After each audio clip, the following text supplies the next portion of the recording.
Students, my self Poonam Mittal from royal international school. This is Sanskrit class.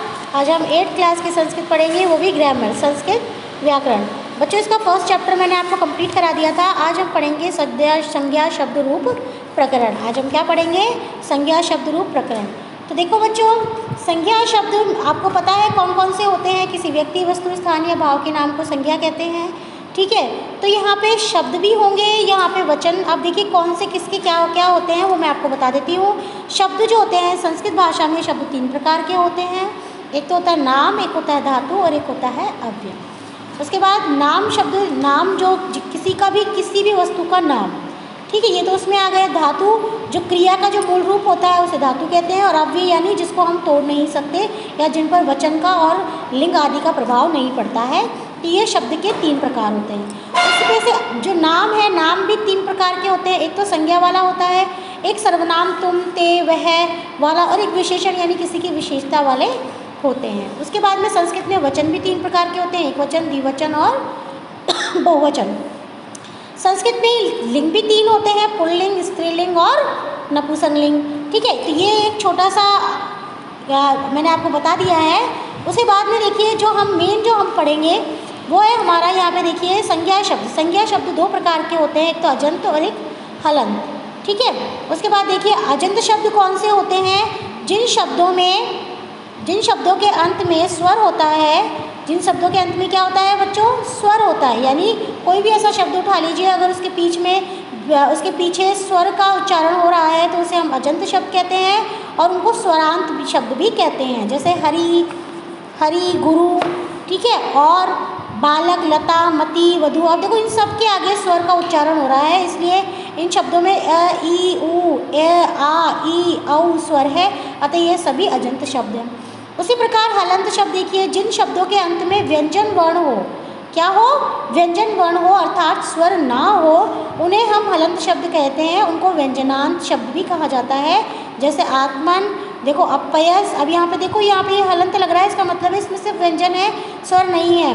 राजन, मरुत आदि, इन सभी शब्दों के अंत में क्रमश न, स, न, त व्यंजन है, अतः ये हलंत शब्द है। समझ में आ गया बच्चों? चलिए, आज जो हम पढ़ेंगे संज्ञा शब्द। और संज्ञा शब्द का जो हम पढ़ेंगे वो पढ़ेंगे अकारांत पुल्लिंग राम शब्द।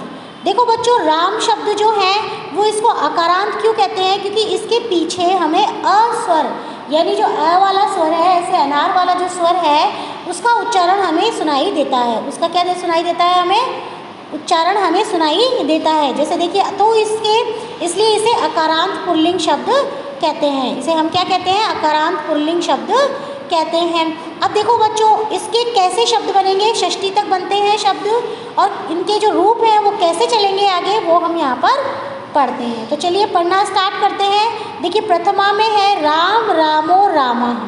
राम, रामो, रामः। द्वितीया में रामम, रामो, रामान। तृतीया रामेण, रामाभ्याम, रामे। चतुर्थी में रामाय, रामाभ्याम, रामभ्य। पंचमी में रामात्, रामाभ्याम, रामभ्य। षष्ठी में रामस्य, रामयो, रामाणाम, रामस्य, रामयो, रामाणाम। उसके बाद देखिए सप्तमी में क्या आएगा? रामे, रामयो, रामेषु। फिर उसके बाद संबोधन में आएगा हे राम, हे रामो, हे रामा। अब देखिए बच्चों, ये जो हमने अकारांत जो शब्द पढ़ा है, ये जो राम पुल्लिंग हमने शब्द पढ़ा है अकारांत। अब अगर अकारांत कोई सा भी शब्द हो बच्चों, जैसे देखिए यहाँ पे लिखा हुआ है बालक है, कृष्ण है, मोहन है, पाठ, नृप, सूर्य, चंद्र, गणेश, छात्र, पर्वत, खग, हरि, महेश, विद्यालय आदि के रूप भी यही चलेंगे। तो मतलब आपको सिर्फ यहाँ पे शब्द चेंज हो जाएगा, लेकिन वो अगर अकारांत शब्द है तो उनके रूप भी ऐसे ही चलेंगे जैसे राम के रूप चल रहे हैं। अगर आपको सिर्फ क्या करना है, आपको सिर्फ उस शब्द की जगह दूसरा शब्द लिखना है। ठीक है बच्चों, अब हम देखेंगे इकारांत पुल्लिंग शब्द। तो जिस प्रकार से हमारा अकारांत पुल्लिंग शब्द राम था, पुल्लिंग शब्द है ये, ठीक है। अकारांत क्यों था? क्योंकि इसके पीछे अ का उच्चारण हो रहा था। अब यहाँ पे इकारांत पुल्लिंग शब्द है। इकारांत पुल्लिंग शब्द से हम क्यों बोलेंगे कि एक तो ये पुल्लिंग शब्द है, और दूसरा इसके अंदर हरि, इसमें देखो ई की मात्रा लग रही है। कौन सी मात्रा लग रही है? ई की मात्रा लग रही है, इसलिए इसे इकारांत पुल्लिंग शब्द कहते हैं। तो चलिए इसके हम शब्द पढ़ते हैं कैसे बनेंगे। तो हरि, हरि है हरि हरिये, हरि हरि हरिये। उसके बाद में देखिए द्वितीया में हरिम हरि हरिण, हरिम हरि हरिण। हरिणा हरिभ्याम हरिभि, हरिणा हरिभ्याम हरिभि। हरे हरेभ्याम हरिभ्ये, हरिये हरेभ्याम हरिभ्ये। हरे हरेभ्याम हरिभ्ये, हरे हरेभ्याम हरिभ्ये। हरे हरियो हरिणाम, हरे हरियो हरिणाम। हरो हरियो हरिषु, हरो हरियो हरिषु। हे हरे हे हरि हे हरि, हे हरे हे हरि हे हरि। अब देखिए यहाँ पर ये सारे इकारांत शब्द हैं और जिस प्रकार से ये इकारांत शब्द ये चले हैं उसी प्रकार से बच्चों मुनि, ऋषि, विधि, असि, यति, भूपति, नरपति, श्रीपति, पृथ्वीपति, नरपति, ग्रहपति आदि शब्दों के रूप भी चलेंगे। ठीक है। और पति शब्द का जब किसी शब्द के साथ समास होगा तब उस समास युक्त पति शब्द के रूप में हरि के समान ही चलेंगे। जैसे मान लो नरपति है, भूपति है, श्रीपति है आदि। समझ में आया बच्चों? अन्यथा पति के रूप भी चलते हैं। देखो जो पति के रूप हैं वो अलग चलते हैं।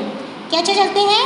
अलग चलते हैं। लेकिन अगर समास हो जाता है यानी पति के शब्द के साथ में कोई दूसरा शब्द भी जुड़ जाता है तो वो किसके अकॉर्डिंग चलेंगे?